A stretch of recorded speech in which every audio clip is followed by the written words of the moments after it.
તમે છૂટાછેડા લેવાનું વિચારી રહ્યા છો તો ઊભા રહો.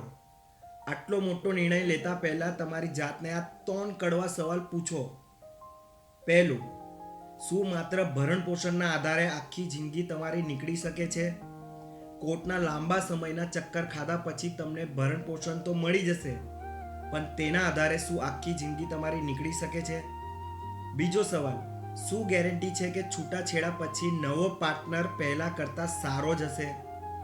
અજાણ્યા રસ્તા પર ચાલવા કરતાં અત્યારે જે પાર્ટનર છે એની સાથે જ બેસીને પ્રોબ્લેમ કેમ સોલ્વ ના કરી શકાય? ત્રીજો સવાલ, જો તમે એવું વિચારીને છૂટાછેડા લેવા માંગતા હોય કે તમારા જીવનસાથી કરતાં બહારનો વ્યક્તિ તમને વધારે ખુશ રાખશે, તો આ તમારા જીવનની સૌથી મોટી ભૂલ હોઈ શકે છે. કારણ કે બહારની વ્યક્તિથી મળેલી ખુશી ટેમ્પરરી હોય છે, લાઈફ ટાઈમ નહીં. વાસ્તવિકતા સપનાઓ કરતાં કંઈક અલગ જ હોય છે. વિચારી જોજો.